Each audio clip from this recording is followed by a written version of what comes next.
ನಮಸ್ಕಾರ ಎಲ್ಲರಿಗೂ.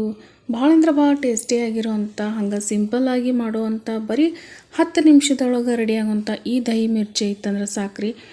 ಒಂದು ಚಪಾತಿ ಒಂದು ರೊಟ್ಟಿ ತಿನ್ನೋವಂಥವ್ರು ಒಂದು 2-3 ತಿಂತಾರೆ, ಅಷ್ಟು ಟೇಸ್ಟಿಯಾಗಿರ್ತೈತೆ ರೀ ಈ ದಹಿ ಮಿರ್ಚಿ. ಬರ್ರಿ ಹಂಗಿದ್ರೆ ಹೆಂಗೆ ಮಾಡೋದು ಅಂಥೇಳಿ ನೋಡೋಣ. ಮೊದಲಿಗೆ ಇಲ್ಲಿ ನಾನು ಒಂದು 2 ಟೇಬಲ್ ಸ್ಪೂನ್ ಆಗುವಷ್ಟು ಮೊಸರು ತೊಗೊಂಡ್ರಿ. ಮೊಸರು ಫ್ರೆಶ್ ಇದ್ರೆ ಭಾಳ ಚಲೋ ರೀ. ಈಗ ಇದಕ್ಕೆ ರುಚಿಗೆ ತಕ್ಕಷ್ಟು ಉಪ್ಪು ಹಾಕಿ ಹಂಗೆ ಒಂದು ಅರ್ಧ ಟೀ ಸ್ಪೂನ್ ಆಗೋಷ್ಟು ಧನಿಯಾ ಪುಡಿ ಹಾಕೇನ್ರಿ. ಒಂದು 1/4 ಟೀ ಸ್ಪೂನ್ ಆಗೋಷ್ಟು ಅರ್ಶಿಣ ಪುಡಿ ಮತ್ತೊಂದು 1/4 ಟೀ ಸ್ಪೂನ್ ಆಗೋಷ್ಟು ಅಚ್ಚ ಖಾರದ ಪುಡಿ ಹಾಕೇನ್ರಿ.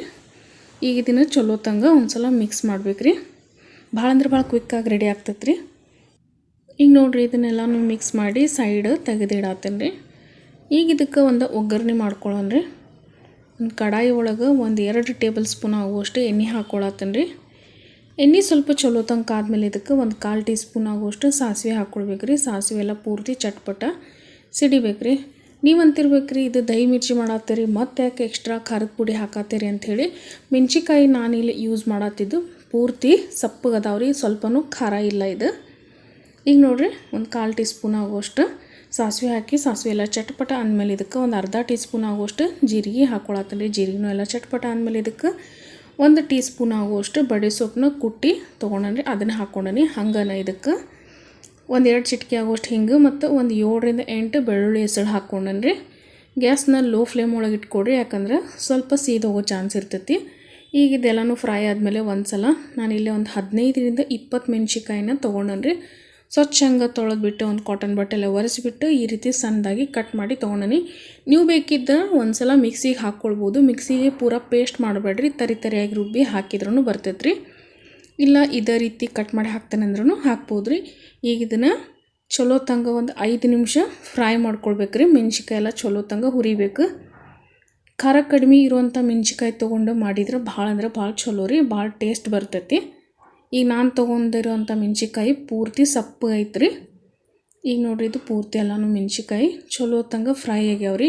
ಈಗ ಇದಕ್ಕೆ ನಾನು ಮೊಸರೇನು ಪೇಸ್ಟ್ ಮಾಡಿ ಇಟ್ಟಿದ್ವಲ್ರಿ ಮಸಾಲೆ ಹಾಕಿ ಅದನ್ನು ಹಾಕ್ಕೊಳತ್ತೀನಿ. ಭಾಳನೂ ಮೊಸರು ಹಾಕಬೇಡ್ರಿ, ಜಸ್ಟ್ ಒಂದು 2 ಟೇಬಲ್ ಸ್ಪೂನ್ ಆದರೆ ಸಾಕು.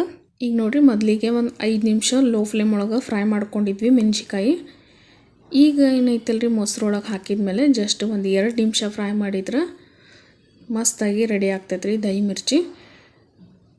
ಯಾವಾಗರೇ ಮನೆಗೆ ಎಕ್ಸ್ಟ್ರಾ ಮೆಣಸಿಕಾಯಿ ತೊಗೊಂಬಂದಿರ್ತೀವಿ ರೀ, ಅವಾಗ ಖಾರ ಕಡಿಮೆ ಇತ್ತಂದ್ರೆ ಅವಾಗ ನೀವು ಈ ದಹಿ ಮಿರ್ಚಿ ರೆಸಿಪಿನ ಟ್ರೈ ಮಾಡಿರಿ. ಯಾಕಂದ್ರೆ ಮತ್ತೆ ತೊಗೊಂಬಂದು ನೀವು ಮಾಡ್ತೀರಿ, ಅಷ್ಟೇ ಟೇಸ್ಟಿಯಾಗಿರ್ತೈತಿ. ಈಗ ನೋಡಿರಿ ಇದೆಲ್ಲನೂ ಮಿಕ್ಸ್ ಮಾಡಿದ್ಮೇಲೆ ಇದು ಪೂರ್ತಿ ಕುದಿ ಬಂದಮೇಲೆ ಇದನ್ನು ಲೋ ಫ್ಲೇಮ್ ಒಳಗೆ 2 ನಿಮಿಷ ಬೇಯಿಸ್ಕೊಳ್ಬೇಕಾಗ್ತೈತೆ ರೀ. ಈಗ 2 ನಿಮಿಷ ಆಗೈತೆ ರೀ. ಗ್ಯಾಸ್ ಫ್ಲೇಮ್ನ ಆಫ್ ಮಾಡಿ ಮಿಕ್ಸ್ ಮಾಡಿದ್ರೆ ದಹಿ ಮಿರ್ಚಿ ರೆಡಿ ಆಗ್ತೈತೆ ರೀ. ಯಾರೆಲ್ಲ ಚಾನಲ್ನ ಹೊಸದಾಗಿ ನೋಡತ್ತೀರಿ ಚಾನಲ್ನ ಸಬ್ಸ್ಕ್ರೈಬ್ ಮಾಡ್ಕೊಂಡು ನೋಡಿರಿ. ವಿಡಿಯೋ ಇಷ್ಟ ಆದ್ರೆ ಲೈಕ್ ಮಾಡಿರಿ. ನಿಮ್ಮ ಫ್ಯಾಮಿಲಿ ಫ್ರೆಂಡ್ಸ್ ಜೊತೆ ವಿಡಿಯೋಗಳನ್ನ ಆದಷ್ಟು ಶೇರ್ ಮಾಡಿಕೊಡ್ರಿ, ಅವರು ಕೂಡ ನೋಡಿಬಿಟ್ಟು ರೆಸಿಪಿಗಳನ್ನ ಟ್ರೈ ಮಾಡ್ಕೊಳ್ರಿ ಅಂತ ಹೇಳ್ತೀನಿ. ನಿಮಗೂ ನೋಡಿದ ತಕ್ಷಣ ದಹಿ ಮಿರ್ಚಿ ತಿನ್ಬೇಕು ಅನಿಸಿದ್ರೆ ಖಂಡಿತವಾಗ್ಲೂ ನೀವು ಒಂದು ಸಲ ಟ್ರೈ ಮಾಡಿರಿ ಅಂತ ಹೇಳ್ತೀನಿ. ನಿಮಗೂ ಸಹಿತ ನೋಡಿದ ತಕ್ಷಣ ಬಾಯಾಗ ನೀರು ಬರ್ತಿದ್ರೆ ಇವತ್ತನ ಈ ದಹಿ ಮಿರ್ಚಿ ರೆಸಿಪಿನ ಟ್ರೈ ಮಾಡಿರಿ ಒಂದು ಸಲ ಅಂತ ಹೇಳ್ತೀನಿ. ಹಂಗೆ ಈ ವಿಡಿಯೋ ಇಷ್ಟ ಆಗಿದ್ರೆ ಲೈಕ್ ಮಾಡಿರಿ, ಹಂಗೆ ಚಾನಲ್ ಸಬ್ಸ್ಕ್ರೈಬ್ ಮಾಡ್ಕೊಂಡು ನೋಡಿರಿ ಅಂತ ಹೇಳ್ತೀನಿ. ಮತ್ತೆ ಸಿಗ್ತೀನಿ ಅಂತ ನೆಕ್ಸ್ಟ್ ವಿಡಿಯೋ ಒಳಗೆ. ಅಲ್ಲಿವರೆಗೂ ಎಲ್ಲರಿಗೂ thank you so much for watching.